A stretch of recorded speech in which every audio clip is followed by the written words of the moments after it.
Hello, this is Michael Griffin for the Art of Outdoor Survival. I'm going to talk about beach survival and places to find food on the beach. This is going to be in two parts because I'm not going to be able to do the muddy estuary area. It's going to be a large section. But normally, a beach, I mean, there's any type of sandy beach that you can find. Even sometimes it's got a sandy mud mixed with it. When you're walking up and down the beach, you can easily find food. It's not going to be in the quantity that you expect it to be, like big oysters and stuff. But there is a lot of food there if you know where to look.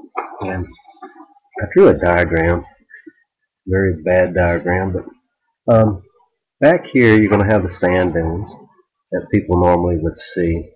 And you're normally going to see sea oats, some kind of seagrass growing on the sand dunes. In the back is you're going to see the hammocks where the oak trees, pine trees, spruce, sea grapes, palms, whatever. It's going to be back there. There's a lot of food just to be had in these plants alone. Um, Palms you can eat, the hearts, the berries, a lot of times. Not all of them, but generally most of them are. I can go for hours talking about the edible uses of these. Sea grapes are edible. The spruce and the pine, you can eat the bark and the seeds and the new growth. Make pine over tea. Oaks, you can get the acorns from. But as you come in, sometimes like in a warmer climate, you're going to find cactuses, agaves, yuccas, um, and roses, a whole bunch of different types, ground cherries, a whole bunch of different types of plants that grow actually on the dunes that are actually pretty edible. Um, sea oats, you can actually eat the green, the white little bottoms down there is real starchy, but you can make a lot of strong ropes. If you ever try to braid sea oats, they're extremely strong. I mean, you can use them almost for bowstring. Then you come here on the beach, and you're going to start seeing succulent plants that kind of look like cactus, thick, watery plants, and you're going to have your glassworts, your Russian thistles, your sea purslane, and those are edible as well. There's a whole bunch of different varieties. Um, then you're going to get your sumac run, and what I mean by that, during a full moon, all the trash from the ocean is going to wash up there, and it's going to stay there until the next full moon comes, and then it'll wash back down, and new stuff will re-stir that up. But that's pretty much going to be there for a long time. And if you try to dig in there, you're going to find a lot of sand fleas and stuff that you don't really want to be messing with. Every once in a while, you'll find little crabs in there that are worth eating. But generally, it's best just to stay away from there. Any kind of seaweed that's gathered from there that's edible, it's going to have hydrochloric acid in it, and you don't want to do that. It'll make you very sick. But as you go down, you're going to see these holes. A lot of times, those are ghost crab holes, and they'll come out during the night and they'll run around. You can catch them. But during the day, you can come up here and get these sea oats and clip a piece off and stick it down in a hole. And you can instantly find out if there's a crab down there. And you just stick down that hole, and if you tap it and you feel something, you know it's down in there. You just leave the sea oat in there and dig around the sea oat. And what'll happen is the crab will actually jump out of the hole, and the first thing he's going to do is run towards the ocean. It's funny because he'll drown if he does that. He has no swimming paddles. But if you take a t-shirt or a bucket or a hat or something you throw at it, it traps them and they calm down really quickly. Bahamas, they eat ghost crabs all the time. They're actually pretty delicious. A lot of meat to pick through, but it still gets you through and make you at least a good broth. Then you have this berm line, which is basically you'll have the water will keep washing in, and all it's doing is it's creating this big cliff. A lot of people walk down it and they'll have to step down it. That's called the berm line. And on the other side of the berm line will be another sea whack line, and that's the one that changes daily. This one changes every full moon. This one changes every or during a heavy storm, and this one changes basically daily. And here you'll find a lot of little tiny crabs. Sometimes you'll see blue land crabs. mangrove crabs or whatever.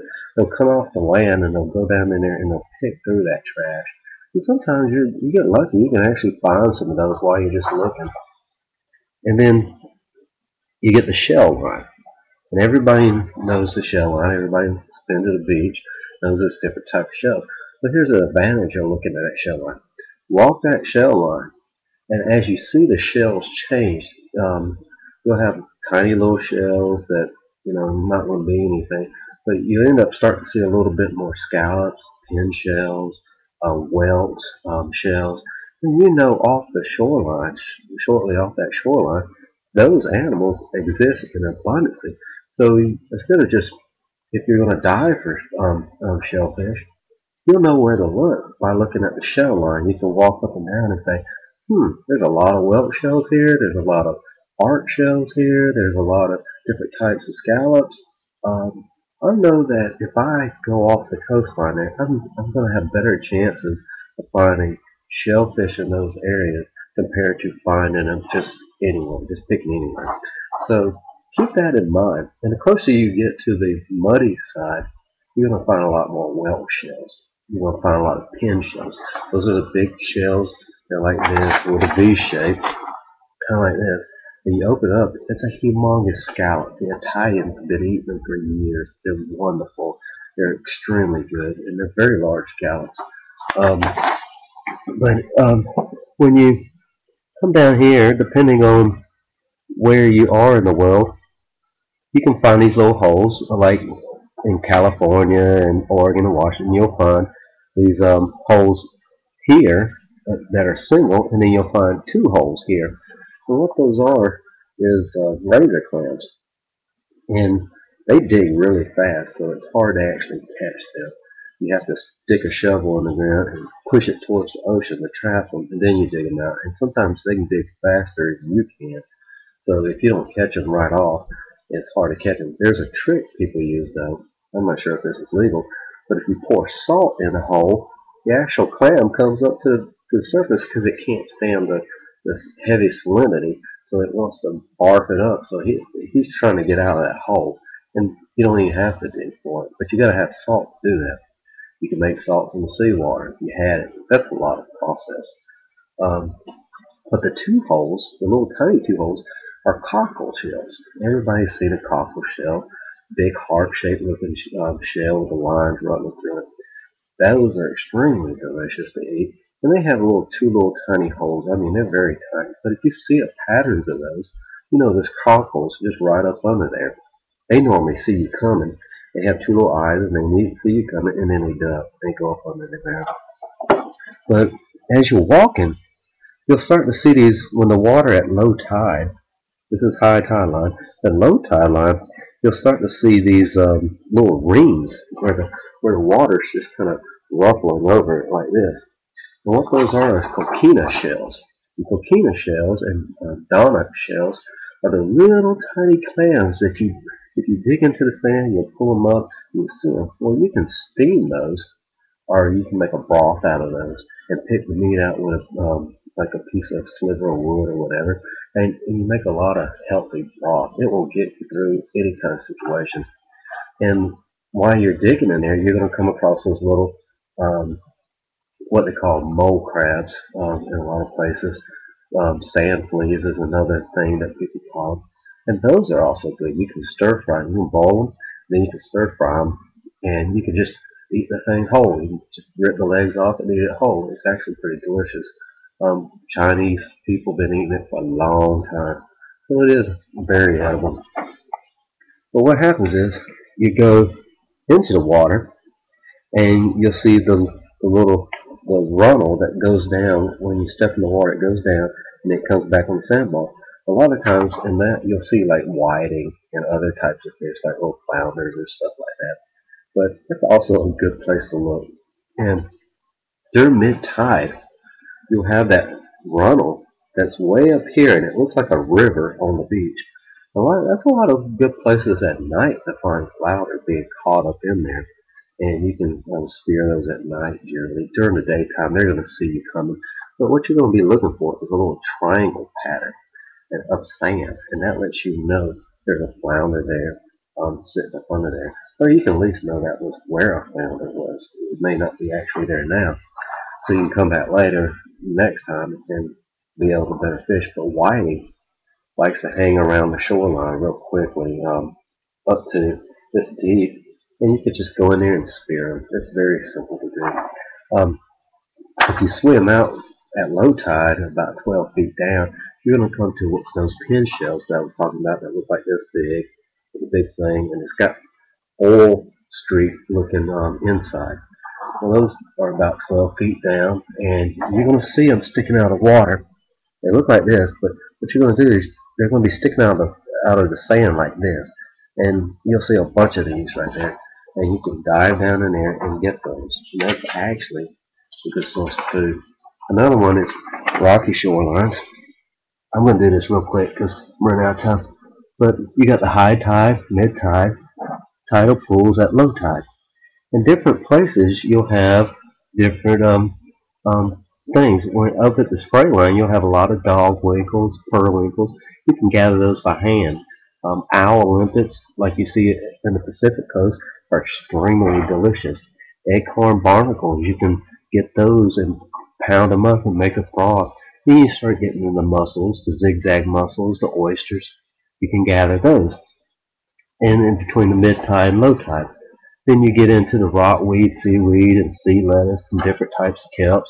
Then you get into the rib mussels, and then you start finding clams in these areas, up under sandy areas within the rocks. And then you get into the tide pools. You get crabs, urchins, little fish, turban snails, top snails.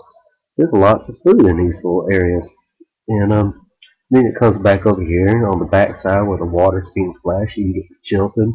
They're huge. They basically look like a half of a football. You can cook those as well. You can eat the strips of meat in there. You can get the giant mussels. Um, Abalone shells will be in the ocean. Actually, you have to dive for those, but right there. The octopus can be in the tide pools and on the outside here. Then you get into the bigger kelps and rotweeds at the low tides. But you got to be very careful when you're doing that. If you ever come to a place and there's a lot of dead fish, that's a red tide. You need to stay away from that. You may not know through the news or whatever, but a good sign is if everything on the beach is dead, that's a red tide. You need to stay away from it. And they say don't eat oysters and stuff like that in the summer months. And the reason being is they don't have a lot of fat. They don't store a lot of fat inside there at that time, so they're really skinny anyways. It's not a lot of meat, but it will get you by. But what it is, they didn't have refrigeration back then, and the bacteria could build up really quickly. So if you're not going to gather those and eat those instantly, cook them instantly, stay away from them because generally you're not going to be able to get back to cook those without tomatoes falling. What happens is the shell will start to open. Once the shell doesn't close, you squeeze it and it opens back up. That's dead. Stay away from it. Not eat it. If you squeeze it and it stays shut, that's still alive. It's still good to eat. But generally, um, be very careful when you're eating that kind of stuff because too much of it is good in a way, but it's not good depending on what type of shellfish. If you're eating a lot of limpets, a lot of people are going to stomach that as well. But you can try. There's hundreds and hundreds of different types of shellfish out there. You can give each one of them a try. Be careful of the cone snail. It's a very beautiful shell. Everybody's going to want to pick it up right when they see it. It is poisonous. You find a lot of them on the beaches of Florida, but there's bigger ones actually in Asia that will actually kill you. It'll send a little barb out and actually kill you. There's a couple of snails to be paying attention, especially if you're in the Indonesia area. There's snails there that can kill you as well. So, no, get a pretty good knowledge of which ones are edible. Most shellfish is edible in some form or matter. You just got to make sure you know which ones are poisonous ones to stay away from. And cone snails are definitely the ones in America you got to be careful about. But have fun. Hope you enjoyed that. Sorry it was real quick. I'll try to get to the shells on the